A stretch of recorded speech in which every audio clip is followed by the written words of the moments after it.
Hello বন্ধুরা, welcome to তনুর সংসার। আজকে অফিস থেকে ফেরার পথে চিকেন নিয়ে ঢুকলাম। সেই করতে গিয়ে বেশ খানিকটা দেরি হয়ে গেছে জানো। এখন প্রায় 7:15। আমি সবে চিকেনটা বসালাম। ওদিকে কৌশিকের আজকে আসতে একটু দেরি হবে বলে আমিও ঢিলে তালে কাজটা করছি। আসলে ওদের অফিসে আজকে একটা প্রোগ্রাম আছে, সেটার কথা পরে বলছি। চলো, কষানো হয়ে গেছে।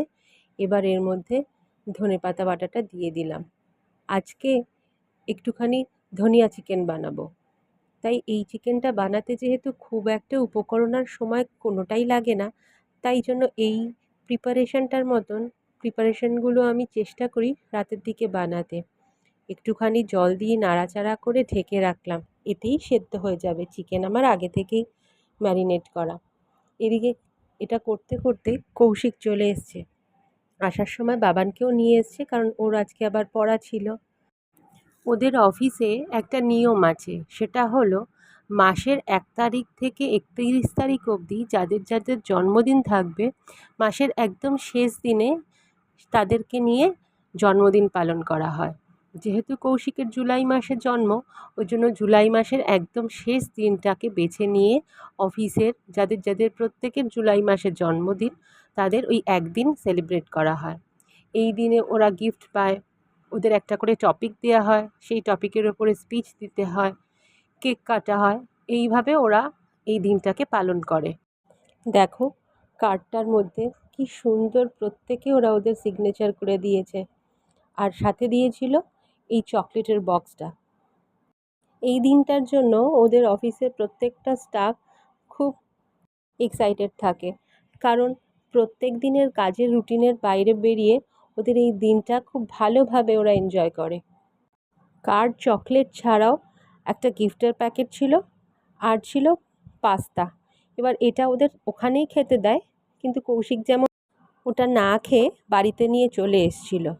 এখন আমি দেবো ওদের দুজনকে গরম করে। আর এবছর ওর অফিস থেকে একটা এই হ্যান্ড মিক্সার গিফট করেছে। দেখো, যদিও এই সেম জিনিস আমার আছে, কিন্তু সেটা অবশ্য বছর প্রায় ওই 4-5 আগেকার। কারণ 4-5 বছর আগে একবার বাবান, তখন খুব ছোট, আমাকে হঠাৎ বলেছিল, মা আমার জন্মদিনের কেকটা এবছর তুমি বানাবে। তো সেই জন্যই এই সেটটাকে আমার কিনতে হয়েছিল। তো তারপরে খুব একটা সেটা ইউজ আর হয় না জানো। ওই 2-1বার কেক বানিয়েছিলাম, তারপরে ওটা ওরকমভাবেই পড়ে রয়েছে।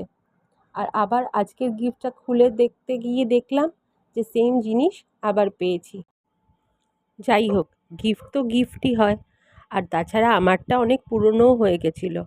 ভালোই হলো, এরম একটা নতুন পাওয়াও গেল। চলো এবার আগে ওদেরকে দিয়ে দিই, পাস্তাটা গরম করে দুজনে খাক। কারণ আমার এখনও রান্না বাকি আছে। চিকেনের পরে একটু আলুর পরোটা করব। আগে থেকে সব কিছু রেডি করে যদিও রেখেছি, কিন্তু তবুও এক হাতে বেলা ভাজা তো একটু আজকে হয়তো দেরি হতে পারে। এদিকে কৌশিকদের যে টপিকের ওপরে বলতে হয়, সেটা তার 2 দিন আগে ওরা জানতে পারে। তো এইবার কৌশিকের যে টপিকটা পড়েছিল সেটা হচ্ছে সুপার পাওয়ার। এবার এই 2 দিনের মধ্যে ওরা নিজেদেরকে রেডি করে সেই টপিকটার ওপরে স্পিচ দেওয়ার জন্য। চলো, এই পাস্তাগুলো বাড়া হয়ে গেছে, আগে ওদেরকে দিয়ে দিই, তারপরে বাকি পরের গল্পটা বলছি।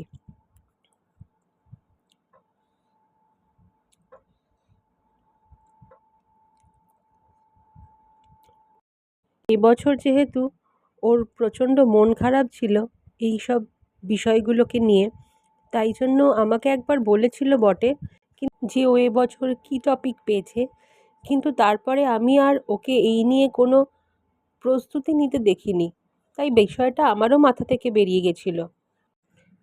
কিন্তু পরে ওর টপিকের ওপরে ও যে স্পিচটা দিয়েছে সেটা জানতে পেরে আমি তো খুশি হয়েছি। ওর অফিসের প্রত্যেকে ওকে অ্যাপ্রিসিয়েট করেছে। ওর টপিক ছিল সুপার পাওয়ার, আর ও এর ওপরে স্পিচ দিয়েছে।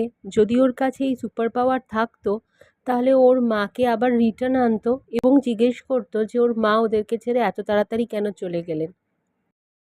কৌশিক যখন এই কথাগুলো বলছিল, আমি তখন মনে মনেই ভাবছিলাম যে মানুষ যত বড়ই হয়ে যাক না কেন, তার কাছে তার বাবা মায়ের যে ফিলিংসটা, সে যেদিন থেকে তার বাবা মাকে বুঝতে শেখে, সেটাই থেকে যায় আমৃত্যুকাল পর্যন্ত।